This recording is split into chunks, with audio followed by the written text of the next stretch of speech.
The massive ships appeared without warning on a quiet Tuesday morning. Their sleek silver hulls gleamed against Earth's blue atmosphere as they positioned themselves in geosynchronous orbit. Global panic lasted exactly 47 minutes before the aliens broadcast their first message. They came in peace.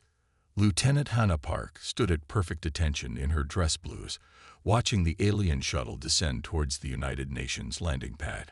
Her combat ribbons caught the morning sunlight. Each one earned the hard way in various conflicts across Earth. As one of the few Marines selected for the diplomatic security detail, she understood the weight of her responsibility. The alien vessel touched down with barely a whisper, its advanced technology, making Earth's best ships look like children's toys. The landing ramp extended, revealing Ambassador Krill and his delegation. They walked with an almost fluid grace, their iridescent scales shifting colors under the sun. Hannah's first impression was that they resembled humanoid servants, though their ambassador stood nearly 8 feet tall. Their delegation wore what appeared to be ceremonial robes, decorated with symbols that probably denoted rank or achievement. The initial greetings went smoothly. Earth's representatives, led by the UN Secretary-General, welcomed the Galactic Confederation with prepared speeches and careful diplomacy. Hannah maintained her position, scanning for threats while observing every detail of their visitors. During the formal reception that followed, things began to unravel. As drinks were served and conversation became more casual, several alien officials began discussing Earth's military capabilities with poorly concealed disdain. "These humans still use projectile weapons," one official remarked in their translated speech. "Like throwing rocks, but with more noise." Another added, "Their largest ships would barely qualify as pleasure crafts in our space lanes." Hannah's jaw tightened, but she remained still. Years of discipline kept her face neutral as the comments grew more pointed. The breaking point came when Ambassador Krill himself joined the conversation. "While we welcome Earth into the galactic community," he said, towering over the human diplomats, "we must address their primitive nature. These vital warriors still fight with physical combat." How quaint. The room temperature seemed to drop several degrees. Hannah's right hand tightened around her ceremonial sword, knuckles whitening beneath her white gloves. She caught snippets of translated conversation, words like underdeveloped, basic species, and barely civilized. What the aliens failed to notice was the subtle shift in posture among the human military personnel present. Every service member in the room, regardless of branch or nation, straightened imperceptibly.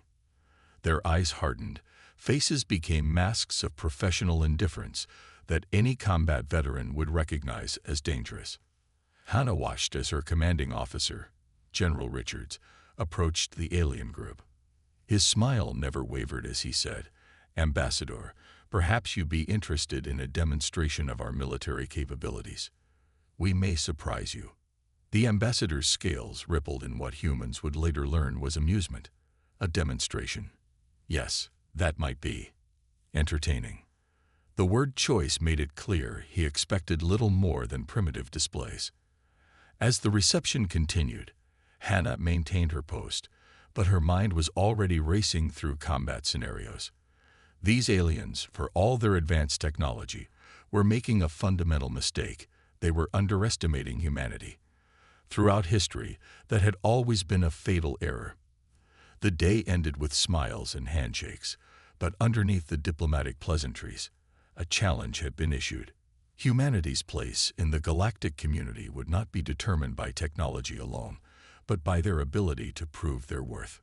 As Hannah finally left her post that evening, she knew things would never be the same. Humanity had met its first aliens, and they thought humans were weak. She smiled slightly, remembering an old Marine Corps saying, "Peace through superior firepower." The aliens would learn, one way or another, that humans weren't just another primitive species to be patronized. They were survivors, warriors, and above all, incredibly stubborn when underestimated. Little did Ambassador Krill know, his dismissive attitude had just set in motion events that would change the galaxy's perception of humanity forever. And it would start with one Marine who had heard enough insults for one day. 3 days after the first contact reception, the Galactic Confederation made their move. They called for an emergency meeting at the United Nations, and this time, their tone was different. Ambassador Krill stood before the assembled world leaders, his scales now a deep crimson color. To determine humanity's proper place in the galactic hierarchy, he announced, his translator making his words sound almost mechanical, we propose a trial by combat. One warrior from Earth against our champion. The room erupted in whispers. Lieutenant Hannah Park, still on security detail, felt her pulse quicken. She watched the alien ambassador's face, noting the smug confidence in his posture. The winner, Krill continued, will determine Earth's status. Victory means equal standing. Defeat means supervised development. The way he said it made it clear Earth would become little more than a protectorate. World leaders began heated discussions. Military advisors huddled together, arguing about who to send. Special forces, a heavyweight champion. The debate grew louder until Hannah could no longer stay silent. She stepped forward, her boots echoing in the suddenly quiet chamber. I accept your challenge, she declared, her voice steady and clear. The room fell silent. Ambassador Krill's scales shifted to an amused yellow. You? A female of your species? How interesting. His translator couldn't quite capture the condescension in his tone, but everyone felt it. Commander Sunho Kim, Hannah's superior officer, rushed to her side. Lieutenant Park, stand down, he whispered urgently. This isn't your decision to make. But Hannah stood her ground. With respect, sir, they've insulted our capabilities since the moment they arrived. I'm a Marine. Let me show them what that means. The aliens brought forward a hologram of their champion. The image showed a massive warrior from their elite Black Claw Legion, 9 feet tall, covered in natural armor, with claws that could tear through steel. The warrior's name was untranslatable, but its record was clear, undefeated in 17 galactic tournaments. This is Commander Blackclaw, Krill announced. He has never lost a combat trial. Are you certain you wish to proceed, little human? Hannah looked up at the hologram, studying its movements, noting how it carried its weight. I am, she replied simply. The alien delegation burst into what might have been laughter. Commander Kim tried one last time to intervene. Hannah, this is suicide. That thing is 3 times your size. She turned to her commander, her eyes hard with determination. Sir, every Marine knows the stories. We've always fought against bigger, stronger enemies, and we've won because they underestimated us. She gestured at the still laughing aliens. They're doing it right now.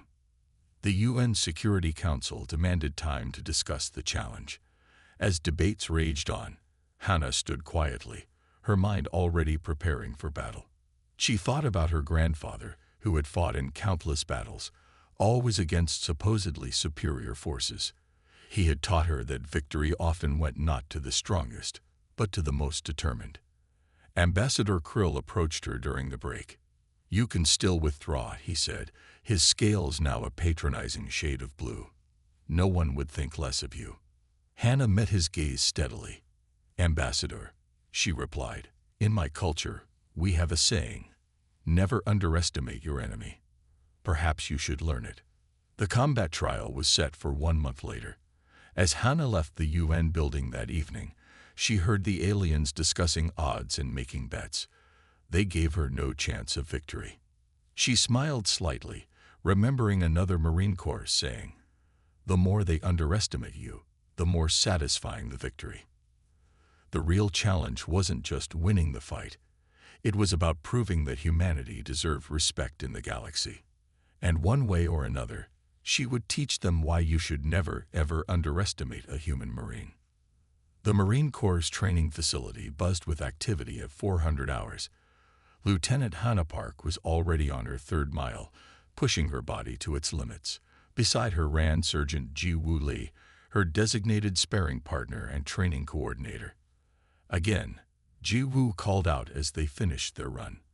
Hannah moved to the combat mat, her muscles burning. They had been studying the alien combat footage nonstop, analyzing every move of the Black Claw warriors. The training room walls displayed holographic projections of previous Black Claw battles. Hannah watched them between sets, noting how the alien warriors relied on overwhelming force to crush opponents quickly. Their natural armor made them nearly invulnerable to frontal attacks, but it came with a cost. "They're like tanks," Ji-woo observed, pointing to a particularly brutal match. "All power, no finesse. But look here." He froze the footage at a crucial moment. "See how they breathe after just 10 minutes. Their armor weighs them down." Hannah nodded, wiping sweat from her face.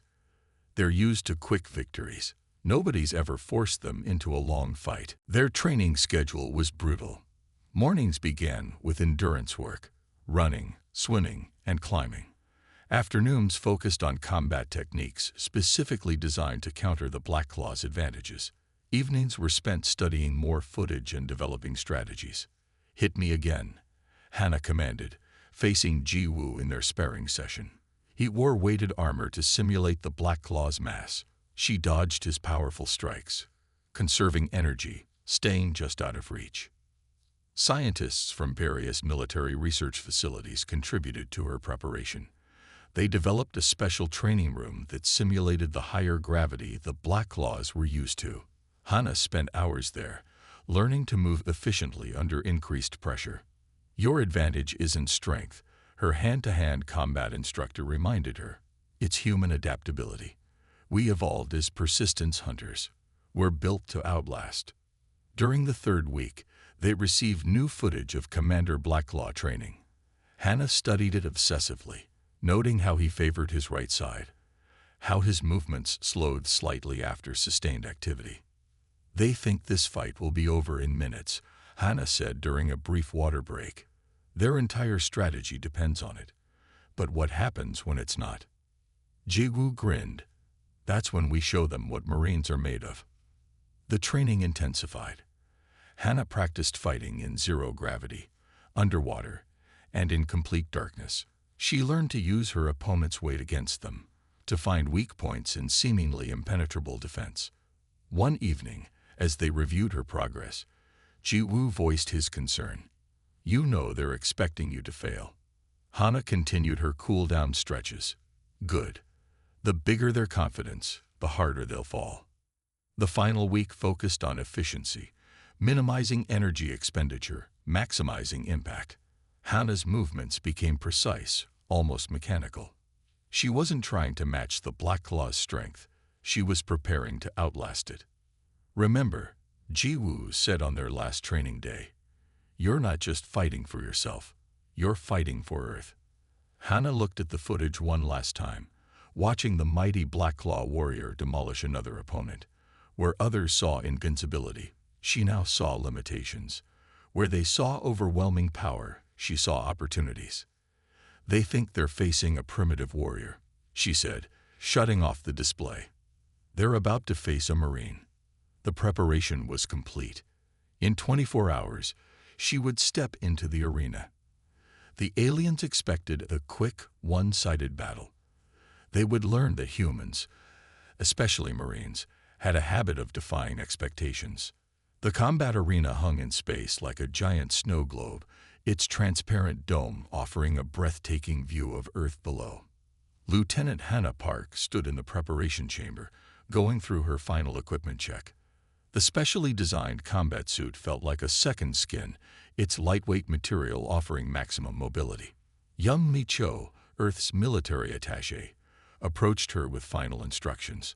"Remember your training," she said, her voice tight with concern. "The arena's gravity will match Earth's. At least we have that advantage." The chamber doors opened with a soft hiss. Hannah stepped out onto the combat floor, a circular platform 500 feet in diameter. The transparent walls curved overhead, creating a perfect dome. Thousands of spectators, both human and alien, watched from tiered seating that floated independently around the arena. Commander Blackclaw emerged from the opposite chamber. In person, He was even more intimidating than the holograms. 9 feet of solid muscle and natural armor, each plate gleaming under the arena lights. His claws extended, each one longer than Hannah's forearm. "Still time to surrender, little human," the translator conveyed his rumbling words. Hannah settled into her ready stance. Marines don't surrender. The arena master, a floating orb of pure energy, announced the rules. Fight until submission or incapacitation. No weapons, no outside interference. The orb pulsed once, signaling the start. Blackclaw charged immediately, covering the distance between them in 3 massive strides. His first strike could have shattered concrete, but it hit only air as Hannah slipped aside at the last moment. His momentum carried him forward, forcing him to turn. Young Mai watched from the observation deck, knuckles white as she gripped the railing. The alien spectators were cheering, expecting a quick victory. But she saw what they didn't. Hannah was already implementing her strategy. Each time Blackclaw attacked, Hannah moved just enough to avoid the blow. She never retreated far, forcing him to constantly adjust and pivot. His massive frame worked against him, each movement costing precious energy. 10 minutes passed, then 20. The alien crowd grew quieter as their champion failed to land a decisive blow. Blackclaw's attacks became more aggressive, more desperate. His breathing grew heavier, his movements slightly slower. "Look at his right side," young May whispered to herself, noticing the slight drop in his guard when he turned. "She's wearing him down." Hannah maintained steady, controlled breathing. Her training in the high-gravity chamber had prepared her for this. While Blackclaw's natural armor protected him, it also tired him. Each missed strike cost him more than it cost her to dodge. 30 minutes in, something changed. Blackclaw's attacks slowed noticeably. His mighty lunges became measured steps. The natural armor plates shifted more laboriously as he moved. He had never fought this long before. No opponent had ever lasted this long. The human spectators began to understand what they were watching. This wasn't just a fight. It was a demonstration of humanity's greatest strength, the ability to endure, to adapt, to outlast. As the first hour mark approached, Hannah allowed herself a small smile. Phase 1 of her strategy was complete. Now came the part where she would show the galaxy why you never underestimate a human marine. Blackclaw's next attack was sluggish, his mighty frame betraying signs of exhaustion. Hannah watched his right side drop slightly, just as she had seen in the training footage. The moment she had been waiting for had arrived. Part 5. Turning Point. 2 hours into the combat, sweat glistened on Hannah's face as she circled her massive opponent. Commander Blackclaw's breathing came in heavy rasps, his natural armor plates shifting sluggishly. The arena had fallen eerily quiet, the alien spectators watching in stunned silence as their undefeated champion showed signs of exhaustion.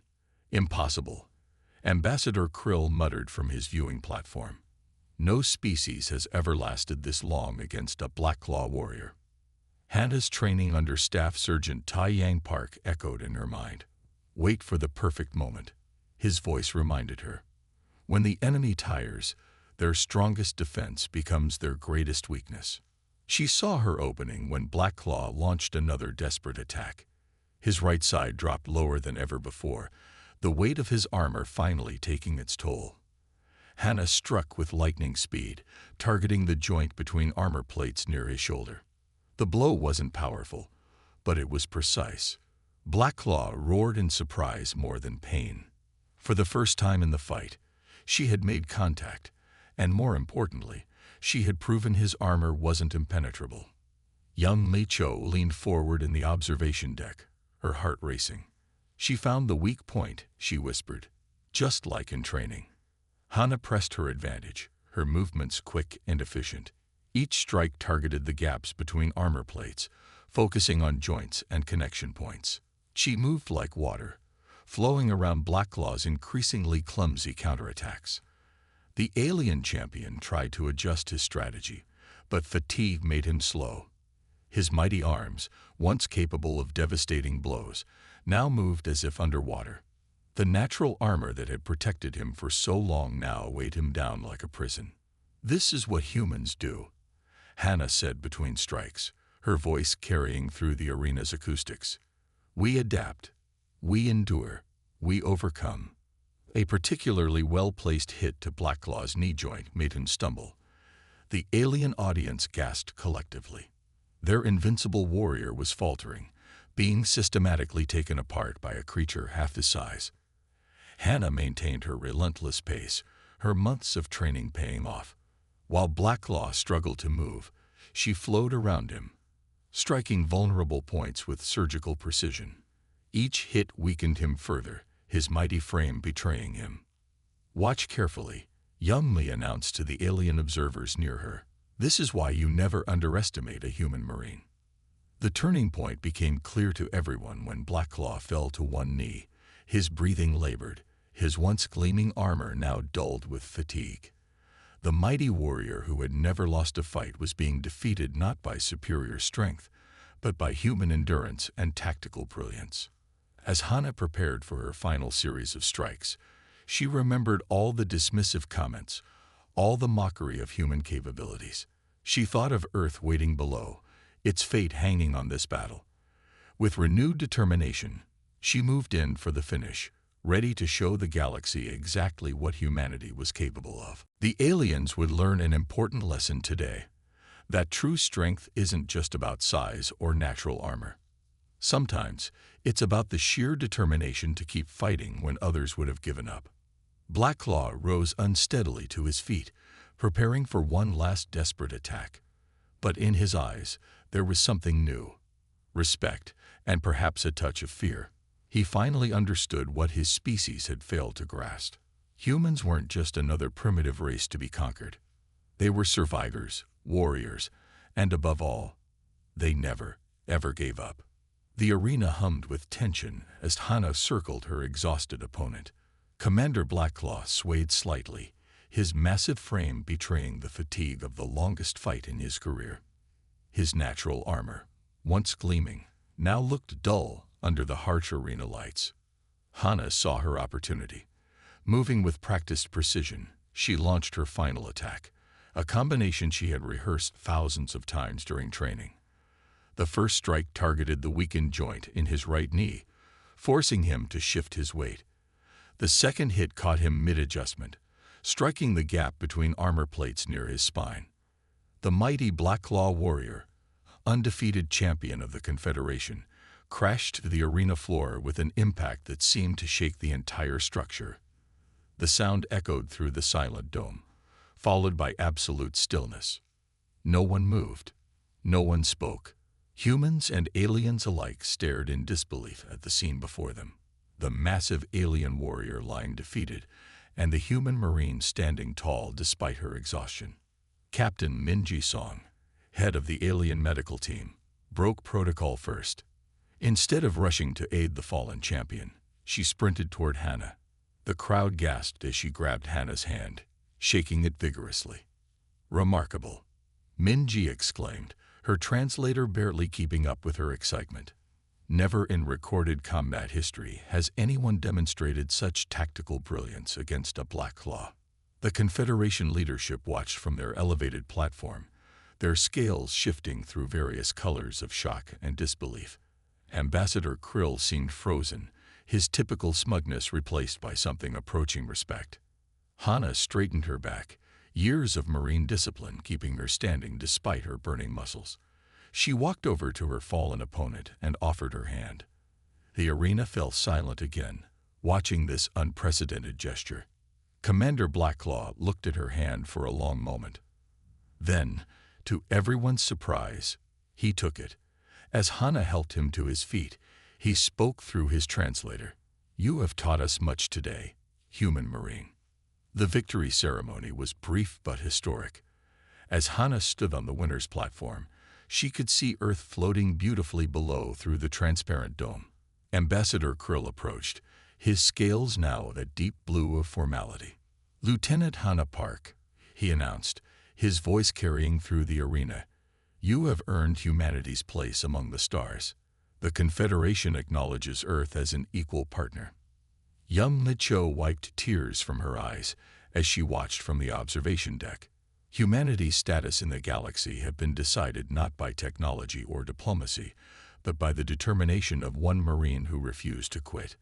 As the ceremony concluded, alien warriors from various species approached Hana, asking to learn human combat techniques. The Confederation's military advisors huddled together, frantically updating their assessment of human capabilities. Ambassador Krill made one final observation before departing. Perhaps we were hasty in our judgment of Earth's warriors. There is clearly much we can learn from each other. Hana smiled tiredly, thinking of all the Marines who had trained her, all the lessons about never giving up, about fighting smart instead of just fighting hard. She had proven that humanity's strength wasn't in raw power or advanced technology, but in their unbreakable spirit and ability to adapt. The Galactic Confederation had learned an important lesson that day. Never, ever underestimate a human Marine. 6 months after the historic arena battle, Earth had undergone dramatic changes. The United Nations headquarters now hosted representatives from hundreds of alien worlds, their ships a constant presence in orbit. But the most significant change happened in how the galaxy viewed humans. Lieutenant Hana Park, now promoted to colonel, stood aboard the Confederation's flagship as Earth's first interstellar military attaché. Her victory had opened doors no one expected. Alien military leaders now actively sought human expertise in combat training and strategy. Admiral Hyunwoo Kang, appointed as Earth's military coordinator with the Confederation, established the first interstellar combat academy. The facility, built in orbit around Earth's moon, attracted warriors from across the galaxy eager to learn human fighting techniques. Humans have something unique, Admiral Kang explained to a group of alien officers. We don't just fight with strength or technology. We fight with determination and adaptability. The Black Claw Legion, once considered the galaxy's elite warriors, now incorporated human training methods into their program. Commander Blacklaw himself became an advocate for human military doctrine, often citing his defeat as the most valuable lesson of his career. Stories of Hana's victory spread across the stars. In spaceports and alien academies, young warriors studied recordings of the fight. The tale grew with each telling, how a single human Marine had outlasted and outsmarted an undefeated champion. Ambassador Krill, whose attitude toward humans had changed dramatically, worked to integrate Earth into the galactic community. Humans bring a perspective we hadn't considered, he admitted during a Confederation assembly. Their ability to adapt and overcome challenges makes them valuable allies. A new phrase began circulating among alien species. In battle, fear two things: death itself and an angry human Marine. The saying spread in countless languages, becoming a common warning throughout the galaxy. Earth's military forces began receiving requests for joint training exercises from alien worlds. Human Marines found themselves teaching combat techniques to species from across the galaxy. The emphasis on endurance, adaptability, and tactical thinking became highly valued. Colonel Park often visited the Interstellar Combat Academy, where she saw humans and aliens training together. We proved ourselves not through dominance, she would tell new recruits, but through determination and skill. The Confederation's military doctrine underwent significant changes. They learned to value endurance and adaptability as much as raw strength and technology. Human tactical thinking became an essential part of their strategy. Admiral Kang established exchange programs between Earth's military academies and their alien counterparts. Understanding each other's strengths, he said, makes us all stronger. 1 year after the battle, during the Confederation's military games, something unprecedented happened. A mixed team of human and alien warriors won the championship, demonstrating the power of combining different combat styles and strategies. The galaxy learned that true strength came in many forms. Humanity's place among the stars was secured not by conquest or superior technology, but by showing the value of persistence, adaptability, and tactical thinking. As Colonel Park watched Earth from the Confederation flagship, she smiled, remembering that first challenging day when the aliens had mocked human capabilities. Now those same aliens sent their best warriors to learn from humans. The lesson was clear. Never underestimate any species, especially not humans, and most definitely not human Marines. End.